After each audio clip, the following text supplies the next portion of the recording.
శుక్లాంబరధరం విష్ణుం శశివర్ణం చతుర్భుజం ప్రసన్నవదనం ధ్యాయేత్ సర్వవిఘ్నోపశాంతయే. వ్యాసం వసిష్ఠనప్తారం శక్తేః పౌత్రమకల్మషం పరాశరాత్మజం వందే సుఖతాతం తపోనిధిం. వ్యాసాయ విష్ణురూపాయ వ్యాసరూపాయ విష్ణవే నమో వై బ్రహ్మనిధయే వాసిష్ఠాయ నమో నమః. మాఘమాసం 4వ రోజు. ఈరోజు మాఘపురాణమునందలి 4వ అధ్యాయం సుమిత్రుని కథ గురించి తెలుసుకుందాం. పార్వతీదేవియు శివుని మాటలను విని, స్వామి, మరి గురు కన్యా సంగమము చేసిన ఆ సుమిత్రుడు సుదేవుని శిష్యుడు, అతడు ఏమయ్యనో వాని వృత్తాంతమును నాకు తెలుపుము అని శివుడిని కోరెను. వెంటనే పరమేశ్వరుడు, ఓ పార్వతీదేవి, సరి అయిన ప్రశ్నను అడిగితివి, సావధానముగా వినుము. సుదేవుని శిష్యుడను తాను చేసిన గురుపుత్రికా సంగమునకు ఎంతగానో పశ్చాత్తాపపడెను.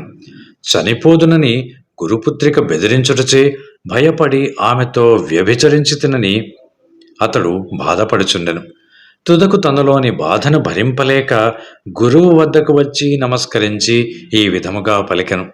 గురువర్య, పూర్వము నేను మీ వద్ద చదువుచున్నప్పుడు ఒకనాడు సమిధలు మున్నగువానికై అడవికి మీ ఆజ్ఞచే వెళ్ళితిని. మీ కుమార్తెయు బంతితో ఆడుకొనుచు నాతో మీరు చూచుచుండగానే అడవికి వచ్చినది. అచట నిర్జనమైన ఏకాంత మనోహర ప్రదేశమున నన్ను తన కోర్కె తీర్పవలసినదిగా ఆమె బలవంత పెట్టినది. నేను అందుకు అంగీకరించలేదు. అప్పుడు ఆమె, ఓయ్, నీవు నా మాట విని నన్ను కూడనిచో నేను ఇచ్చటనే నా ప్రాణములను విడిచెదను, అనగా బలవంతముగా ఆత్మహత్య చేసుకొందును. నేను లేకుండగా నీవు ఇంటికి వెళ్ళినచో నా తండ్రి, నా కుమార్తె ఎక్కడా అని నిన్ను ప్రశ్నించును. నీ గురువైన నా తండ్రి నా అందలి ప్రేమచే నిన్ను తప్పక శపించును.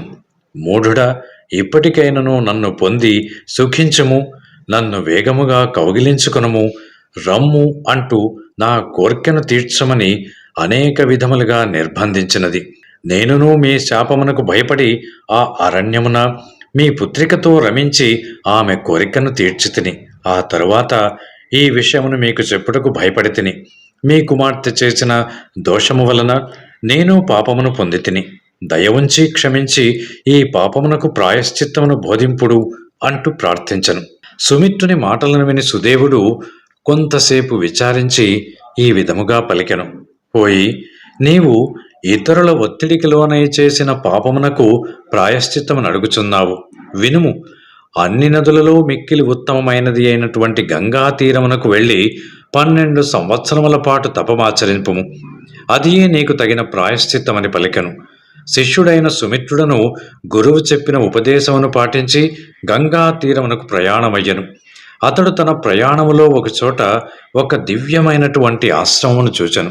ప్రయాణము చేసి చేసి అతడు అలసిపోవటచే అక్కడ విశ్రమింపదలచెను. అచ్చటి వారందరూ శిష్యులు, మిత్రులు, కుటుంబ సభ్యులు మున్నగు వారితో మాఘస్నానము చేసి శ్రీహరిని ఆసరస్థీరమున పూజించి మాఘపురాణమును వినుచుండిరి. సుమిత్రుడును వారికి నమస్కరించి, మీరు చేయు వ్రతం ఎట్టిది, దయవుంచి వివరింపుడు అని ప్రార్థించను. ఈ వ్రతమునకు ఫలమేమి? దీనిని చేసినచో నే లోకము కలుగును. మీరు పూజించినది ఏ దైవము?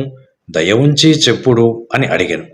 వీని ప్రార్థనను వినివారు తమలో ఒకనాడైనటువంటి సత్యవ్రతుడును వానిని సుమిత్రుడు అడిగిన విషయమును వివరింపుము అని నియమించిరి. వెంటనే సత్యవ్రతుడు సుమిత్రునితో ఈ విధముగా పలికెను. ఓయ్, శ్రద్ధగా వినుము.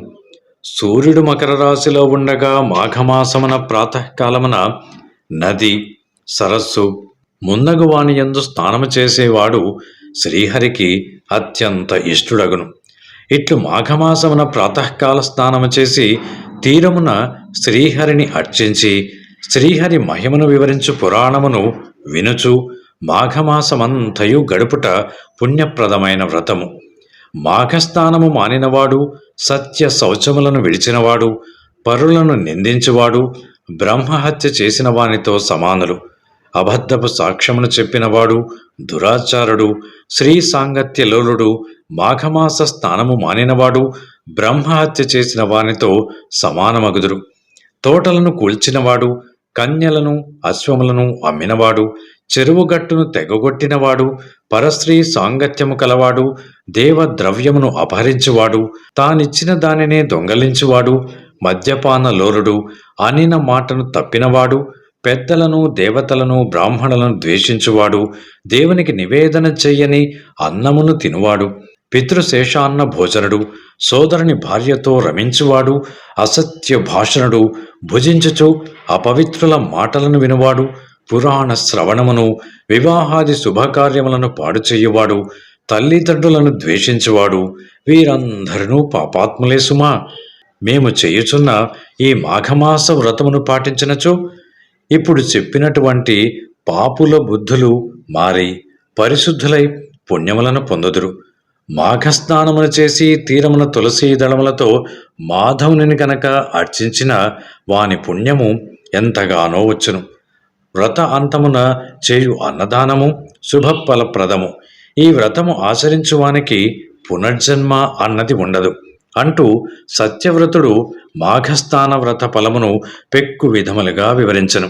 సుమిత్రుడును వానికి తాను చేసిన పాపమును గురువు చెప్పిన ప్రాయశ్చిత్తమును వివరించను. అప్పుడు వారు మాఘస్నానమును 3 దినములు చేసిన సర్వ పాపములు నశించును. కావున ఈ మాసమున ఇంకను 3 దినములు మిగిలి ఉన్నది. ఈ 3 దినములను మాఘస్నానమును ఆచరించి ప్రాయశ్చిత్తముగా గంగా తీరమున తపము చెయ్యుము అంటూ సుమిత్రునకు హితవు పలికిరి. సుమిత్రుడును వారి మాట ప్రకారము మాఘమాసము చివరలో మిగిలినటువంటి 3 దినములను మాఘ స్నానములు చేసి గంగా తీరమునకు వెళ్ళి ప్రాయశ్చిత్త తపమును ప్రారంభించను. అతడు ఇంద్రియమును అదుపులో ఉంచుకొని శీతోష్ణముల దుస్సహతను సహించుచు నిశ్చల చిత్తముతో న్యాసాగ్రన్యస్థ దృష్టి అయి శ్రీహరిని ధ్యానించుచుండెను. మోక్షదాయకుడైన శ్రీహరిని శంఖ చక్ర గదా పద్మ విభూషిత చతుర్బాహునిగని, కౌస్తుభమాలాలంకృతునిగను, పీతాంబరునిగను, హార కిరీటాది మండితునిగను, లక్ష్మీ సమేతునిగను భావించి ధ్యానించుచు మనస్సును అతనిపై లగ్నము గావించి తపించుచుండెను. నిశ్చలమైనటువంటి అతని తపము తీవ్రమై వర్ణింపరాని రీతిలో ఉండెను.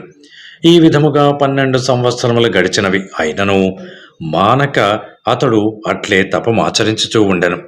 చక్రపాణియగు శ్రీహరి కృపావిశేషమునుంది అనుగ్రహీతుడై మాఘస్నాన ప్రభావముచే గంగా తీర తపశ్చర్యచే కేవల ప్రాయశ్చిత్తమునే కాక మోక్షమును కూడా పొందెను. ఓ పార్వతీదేవి, నీవడిగిన సుదేవ శిష్యుడగు సుమిత్రుని వృత్తాంతమును పూర్తిగా తెలిపితిని. సుమిత్రుని పాప వినాశమును పుణ్యప్రాప్తిని వివరించు ఈ కథను మాఘస్నానము చేసిన వాడు శ్రీహరి పూజానంతరము ఒక్కసారి చదివినను లేదా వినినను వైకుంఠమును చేరను. వాని పితృదేవతలను తమ పాపములను పోగొట్టుకొని వైకుంఠమును పొందుదురు. ఛందోవిహీనమైన మంత్రము, ఓంకారము లేని తపస్సు, మాఘస్నాన పూజాది కార్యక్రమాలు లేని ధర్మాచరణ వ్యర్థములు సుమా అంటూ శివుడు పార్వతీదేవికి వివరించెను. మాఘపురాణం 4వ అధ్యాయం సంపూర్ణం. Thanks for watching. Please comment, like, share and subscribe our channel.